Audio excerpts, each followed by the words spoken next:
അപ്പോൾ മലയാള സിനിമയുടെ തുടക്കം മുതൽ മലയാള സിനിമയുടെ ചരിത്രത്തിനൊപ്പം സഞ്ചരിച്ചിരുന്ന ഒരു ഛായാഗ്രാഹകൻ ഇന്ന് ഓർമ്മയായി. നമ്മൾ പലപ്പോഴേ ഒരു കാര്യം ശ്രദ്ധിച്ചിട്ടുണ്ടോ, നമ്മളെപ്പോഴും ഒരു സിനിമയുമായി ബന്ധപ്പെട്ട ഒരു എന്താണ് നടനോ നടിയോ മരിക്കുമ്പോൾ അതല്ലെങ്കിൽ സംവിധാനം മരിക്കുമ്പോഴൊക്കെ നമ്മൾ വലിയ തോതിൽ എല്ലാവരും മാധ്യമങ്ങളെല്ലാവരും പ്രാധാന്യം കൊടുക്കാറുണ്ട്, അല്ലെങ്കിൽ ശ്രദ്ധിക്കാറുണ്ട്. പക്ഷേ അതിൻ്റെ അണിയറയ്ക്ക് പിന്നിൽ പ്രവർത്തിച്ച് ഒരു സിനിമയിലെ ക്യാമറ എന്ന് പറഞ്ഞാൽ ഏറ്റവും പ്രധാനപ്പെട്ട ഒരു ഒരു സാങ്കേതിക വിദഗ്ധനാണ്. അവരെ പലപ്പോഴും നമ്മൾ വിസ്മരിച്ച് പോകാറുണ്ട് എന്നുള്ളതാണ് സത്യം. മെല്ലി റാനി ഇപ്പം അദ്ദേഹം 94-ാം വയസ്സിലാണ് അന്തരിക്കുന്നത്. ആലം ആര എന്ന് പറയുന്ന ഹോളിവുഡിലെ ആദ്യത്തെ ശബ്ദചിത്രം അല്ലേ? ശബ്ദചിത്രം ബോളിവുഡിലെ ഇന്ത്യയിലെ ഹോളിവുഡ് അല്ല, സോറി, ബോളിവുഡിലെ ആദ്യ ശബ്ദചിത്രം ആലം ആരയുടെ ആദം ഇറാനിയുടെ മകനാണ്. അദ്ദേഹം മലയാളത്തിലേക്കാണ്, ബോംബെക്കാരനാണ്, ബോംബെ സ്വദേശിയാണ്. മലയാളത്തിൽ എത്തുന്നത് ചെമ്മീനിൽ മാർക്കസ് ബട്ട്ലിയുടെ അസിസ്റ്റൻ്റായിട്ടാണ് മലയാളത്തിലെത്തുന്നത്. പിന്നെ കേരളത്തിലെ പ്രേക്ഷകശാലകളെല്ലാം ആകാശദൂതിന് മുമ്പ് പൊട്ടിക്കരഞ്ഞ ഒരു സിനിമയേ ഉള്ളൂ കേരളത്തിലെ സിനിമാ ചരിത്രത്തിൽ. ഈ ആകാശദൂതാണല്ലോ ഏറ്റവും കൂടുതൽ. അത് നമ്മുടെ ന്യൂ ജനറേഷൻകാർക്ക് ഈ ആകാശദൂതേ അറിയുള്ളൂ. പക്ഷേ ജ്ഞാനസുന്ദരി എന്ന് പറയുന്ന 1961 ജ്ഞാനസുന്ദരിക്ക് ഛായാഗ്രഹണം നടത്തിയ ആളാണ്. ആ സിനിമയിലും ഭയങ്കര, കാരണം പ്രേക്ഷകർ പൊട്ടിക്കരഞ്ഞ സിനിമയാണ് ജ്ഞാനസുന്ദരി. അത് രണ്ടാനമ്മയുടെ പീഡനവും അങ്ങനെയൊക്കെയുള്ള കഥയായിരുന്നു ഈ ജ്ഞാനസുന്ദരി. അപ്പോൾ ഈ ജ്ഞാനസുന്ദരിക്ക് ക്യാമറ ചലിപ്പിച്ചുകൊണ്ടാണ് അദ്ദേഹം മലയാളത്തിൽ വരുന്നത്. രാമു കാര്യാട്ടിൻ്റെയൊക്കെ പിന്നെ ആയിരുന്നു. പക്ഷേ ഏറ്റവും കൂടുതൽ പുള്ളി ഉപയോഗിച്ച ഹരിഹരനും സേതുമാധവൻ സാറിൻ്റെ ഒരു പ്രത്യേകത, മലയാളത്തിൽ ഒരുപക്ഷെ ഇത്രയും സാഹിത്യകൃതികൾ സിനിമയാക്കിയ മറ്റൊരു സംവിധാനം ഉണ്ടോ സംശയമാണ്. മലയാളത്തിലെ പ്രധാനപ്പെട്ട അല്ലെങ്കിൽ ലോക സിനിമയിൽ ലോക സാഹിത്യത്തിലെ തന്നെ പ്രധാനപ്പെട്ട ഒരുപാട് കൃതികൾ അദ്ദേഹം സിനിമയാക്കിയിട്ടുണ്ട്. അതിനെല്ലാം ക്യാമറമാനായിട്ടുണ്ടായിരുന്നത് മെല്ലി. അനുഭവങ്ങൾ, പാളിച്ചകൾ, കരകാണാക്കടൽ, അങ്ങനെ 2 സിനിമ സേതുമാധവൻ്റേതായിട്ട് 1971 വന്നിട്ടുണ്ട്. അതിൽ കൂടുതൽ വന്നു. ഈ 2 സിനിമയ്ക്കും ഛായാഗ്രഹണം നിർവഹിച്ചത് മെല്ലി ഇറാനിയായിരുന്നു. അങ്ങനെയാണ് അദ്ദേഹത്തിന് സംസ്ഥാന അവാർഡ് കിട്ടുന്നത്.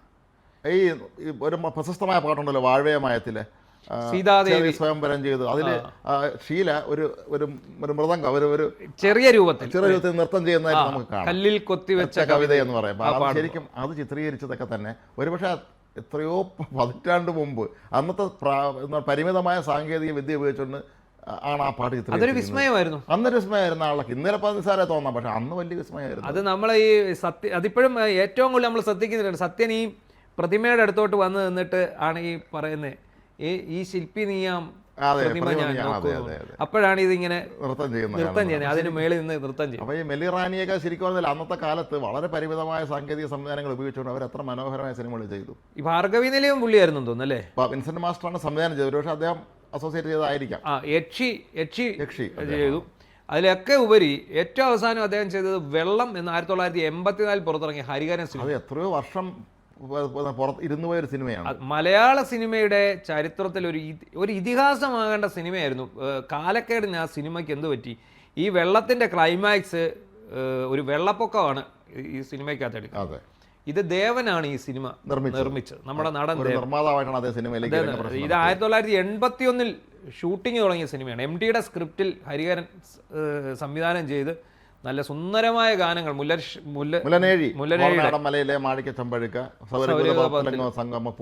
അങ്ങനെ ഉള്ള നല്ല പാട്ടുകളും ഒക്കെ ഉള്ള സിനിമയാണ്. അവസാനം ഒരു ഒറിജിനൽ വെള്ളപ്പൊക്കത്തിൽ അന്ന് മൾട്ടിസ്റ്റാറാണ്. പ്രേം നസീറും ജയഭാരതി ഉണ്ടോ, ശ്രീവിദ്യ ഉണ്ടോ തോന്നുന്നു. ഒരു മറ്റൊരു രസകരമായ കാര്യം, ഈ സിനിമ ആ ആദ്യ ഘട്ടങ്ങൾ ചിത്രീകരിച്ച് നിർത്തിയിരുന്നല്ലോ, ഇടവേള വന്നല്ലോ. അതുവരെ അഭിനയിച്ചിരുന്നത് ഷീലയാണ്. അപ്പോഴും ഷീല അവർ അഭിനയം നിർത്തിപ്പോയി. അതാണ് പിന്നീട് KR വിജയ് വെച്ച് അത്രയും ഭാഗം റീഷൂട്ട് ചെയ്യേണ്ടതെന്നാണ് പിന്നെ മാറ്റിയിട്ട്. അങ്ങനെ ഇത് അവസാനം ഒരു ഒറിജിനൽ വെള്ളപ്പൊക്കത്തിന് വേണ്ടി കാത്തിരുന്നു. അവസാനം ഈ വെള്ളപ്പൊക്കം വന്ന് ഇത് ഷൂട്ട് ചെയ്ത് കഴിഞ്ഞപ്പോഴത്തേക്ക് ഇതിൻ്റെ ഈ സിനിമയുടെ ആ ഒരു കാലഗണന മാറി. ഇപ്പം നമ്മളെല്ലാവരും ആഘോഷിച്ച സിനിമയാണ് 2018. അതിൻ്റെ ദൃശ്യചാരുതയൊക്കെ കണ്ട് നമ്മൾ അന്തം വിട്ടുപോയി. 2018 ഒരു ഹോളിവുഡ് സിനിമയോട് കിടപിടിക്കുന്ന സിനിമയാണ് 2018. അത് ഈ ഒരു നമുക്കറിയാം പെരുമ്പാവൂർ മൂവാറ്റുപുഴ സെറ്റ് ഇട്ടിട്ടാണ് അത് ചെയ്തത്.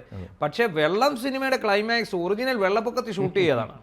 ഒറിജിനൽ വെള്ളപ്പൊക്കം പോലത്തെ അതിപ്രഗത്ഭനായ ഒരു എക്സ്പീരിയൻസ് ക്യാമറമാനെ കൊണ്ടേ സാധിക്കുള്ളൂ. ചെമ്മീനിലെ പല ഷോട്ടുകളും പുള്ളിയുടെ ആണെന്നാണ് പറയുന്നത്. ഈ മാർക്കസ് ബട്ട്ലിയുടെ ചെമ്മീനിനകത്തെ പല ഷോട്ടുകളും. ഈ പിന്നെ ഈ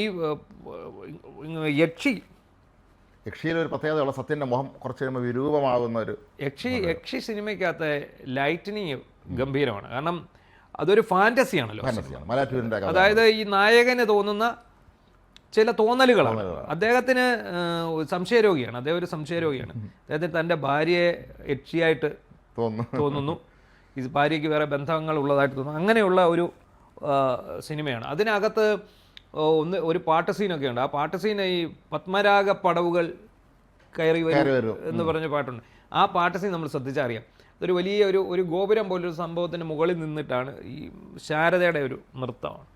ആ രംഗത്ത് ഉപയോഗിച്ചിരിക്കുന്ന ലൈറ്റനിങ്, ഇദ്ദേഹത്തിന് ഏറ്റവും ഗംഭീരമായിട്ട് അദ്ദേഹത്തെ വാഴ്ത്തപ്പെടുന്നത് ഈ ലൈറ്റനിങ്ങിൻ്റെ പേരിലാണ്. എങ്ങനെയാണ് ഈ ഫ്രെയിമുകൾ ലൈറ്റനിങ് ചെയ്ത് അത്ര മനോഹരമാക്കിയത്. ലൈറ്റിംഗ് എപ്പോഴും ഒരു ക്യാമറാനെ സംബന്ധിച്ചിടത്തോളം അവിടെയാണ് അവരെ കഴിവിരിക്കുന്നത്, ലൈറ്റിങ്ങിൻ്റെതാണ്. മാത്രമല്ല നമ്മൾ ശ്രദ്ധിക്കേണ്ട കാര്യം, അനുഭവങ്ങൾ പാളിച്ചാൽ സത്യൻ ഒരുപക്ഷെ അവസാനം അഭിനയിച്ച സിനിമ അത് തന്നെയാണെന്നാണ് തോന്നുന്നത്. അപ്പോൾ അതിൽ ആ പാട്ടുണ്ടല്ലോ, പ്രവാചകന്മാരെ പ്രഭാത കലയാണെന്നുള്ളത്. അപ്പോൾ അതിൽ സത്യൻ എപ്പോഴും അവസാനമാണ്, നമുക്കറിയാം. അത് ആരോഗ്യമൊക്കെ അങ്ങ് ഔട്ട്ഡോറാണ്. അത് കൊച്ചി പഴയ മറൈൻ ഡ്രൈവ്, ഇന്നത്തെ മറൈൻ ഡ്രൈവ് അല്ല, പണ്ടത്തെ മറൈൻ ഡ്രൈവാണ് കാണിക്കുന്നത്. അപ്പോൾ സത്യം ഇങ്ങനെ നടന്നു വരുമ്പോൾ അതിൻ്റെ ഒന്നുണ്ട് ക്ലോസ് അപ്പ് ഷോട്ട്സ് ഉണ്ട് അതിൽ. ഇതിലെ കഥാപാത്രം ചെല്ലപ്പൻ ആ ജീവിതത്തിലെ പ്രസ്ഥാനത്തിന് വേണ്ടിയൊക്കെ ഇറങ്ങി നടന്ന് ജീവിതം ഇല്ലാതായി പോയൊരു മനുഷ്യനാണ്. അപ്പോൾ ആ മനുഷ്യൻ്റെ മുഖത്തെ ഭാവങ്ങളുണ്ടല്ലോ, എത്ര ഗംഭീരമായിട്ട് അത് ചെയ്തിട്ടുണ്ട് സത്യൻ്റെ. ഇനി ആ പാട്ട് കാണുമ്പോൾ ആ ക്ലോസപ്പ് ഷോട്ട് ഒന്ന് ശ്രദ്ധിക്കുക. അതുപോലെ ഭൂമിദേവി പുഷ്പണിയെ ഹരിഹരൻ സംവിധാനം ചെയ്തു. പനിനീർ മഴ പൂമഴ ഹരിഹരനല്ലേ സംവിധാനം ചെയ്തത്. അതിനകത്ത് ആ ഒറ്റ പാട്ട് സീൻ മതി. പനിനീർ, അത് മെല്ലി ഇറാനിയാണ് ചെയ്തിരിക്കുന്നത്. അതായത് ജയഭാരതിയുടെ ഒരു വശ്യ സൗന്ദര്യത്തെ ഗംഭീരമായിട്ട് ആ ബ്ലാക്ക് ആൻഡ് വൈറ്റിൻ്റെ ഒരു ചാരുതയിൽ ചെയ്തു വെച്ചിരിക്കുന്നത്. എന്ത് രസമാണ് ആ പാട്ട് സീന്, ഭയങ്കര രസമല്ലേ. അതെ, മാത്രമല്ല ഈ അന്നത്തെ ക്യാമറമാർ ഒരു കാര്യം നമ്മൾ ശ്രദ്ധിക്കേണ്ടത്, ബ്ലാക്ക് ആൻഡ് വൈറ്റിൽ അവരെ കഴിവ്. ബ്ലാക്ക് ആൻഡ് വൈറ്റ് ചെയ്യുക എന്ന് പറഞ്ഞാൽ അത് അസാമാന്യ കഴിവുള്ള ഒരാളെ കൊണ്ട് ബ്ലാക്ക് ആൻഡ് വൈറ്റ് സിനിമ ചെയ്യാൻ പറ്റുള്ളൂ. അത്രേ ഉള്ളൂ.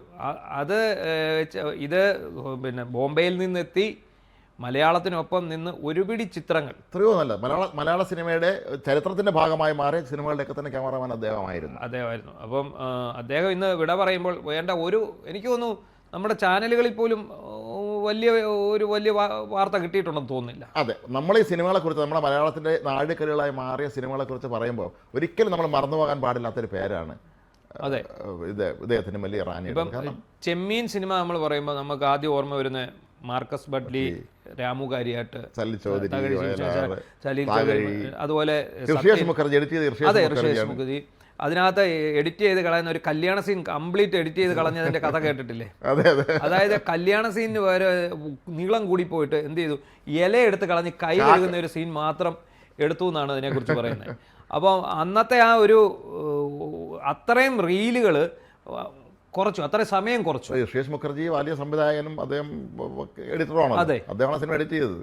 അപ്പം അന്നത്തെ ആ ഒരു കലാകാരന്മാർ ഇന്നിപ്പോൾ ഈ 94-ാം വയസ്സിലാണ് ഇദ്ദേഹം വിട പറയുന്നത്. ഇപ്പം മെല്ലി ഇറാനിയെ നമുക്കറിയാം, നമ്മൾ ഒരുപാട് സിനിമകൾ കണ്ടിട്ടുണ്ട്. ആദ്യം ഛായാഗ്രഹണം മെല്ലി ഇറാനി എന്ന് എഴുതി കാണിക്കുന്നത് കണ്ടിട്ടുണ്ട്. ഈ മാർക്കസ് ബട്ട്ലി വിദേശിയായിരുന്നു അല്ലേ? വിദേശിയായിരുന്നു. നമുക്ക് ഓർത്തോണം, നമ്മുടെ കൊച്ചു കേരളത്തിലേക്ക് വിദേശ ക്യാമറമാരൊക്കെ അവിഭാജ്യ ഘടകമായി മാറുകയായിരുന്നു ഇവരെല്ലാവരും. ഇപ്പൊ നമുക്ക് പീറ്റർ ഹെയ്ൻ ഒരു സംഘടന രംഗത്ത് വരുമ്പോൾ ഇവിടെ വലിയ വാർത്തയാണ്, പീറ്റർ ഹെയ്ൻ വന്നിരിക്കുന്നു സംഘടന രംഗത്ത്. പക്ഷേ ഈ മാർക്കസ് ബട്ട്ലി, അതുപോലെ മെല്ലി ഇറാനി, അതുപോലെ നമ്മുടെ സംഗീത സംവിധായകർ, ഗായകർ, ഒരുപാട് പേര് മലയാള സിനിമയുടെ വളർച്ചയുടെ നാഴികക്കല്ലായിരുന്ന. അല്ല, മാത്രമല്ല നമ്മൾ എപ്പോഴും ശ്രദ്ധിക്കേണ്ട കാര്യം, നമ്മുടെ മലയാള സിനിമയിലെ ഒരു കാലത്ത് കൊമേഴ്സ്യൽ നമ്മൾ അടിപ്പടങ്ങൾ എന്ന് പറയാറുന്ന സിനിമകളുടെ ഏറ്റവും സംവിധാനം ചെയ്തതാണ് എ.ബി. രാജ്. അദ്ദേഹത്തിൻ്റെ ഒരു പ്രത്യേകത, അദ്ദേഹം ഹോളിവുഡ് സംവിധാനമായ ഡേവിഡ് ലീൻ്റെ അസിസ്റ്റന്റ് ആയിരുന്നു. അതാണ് കോളിളക്കമൊക്കെ അദ്ദേഹമല്ലേ? അത് പി എൻ സുന്ദർ. ഓക്കെ.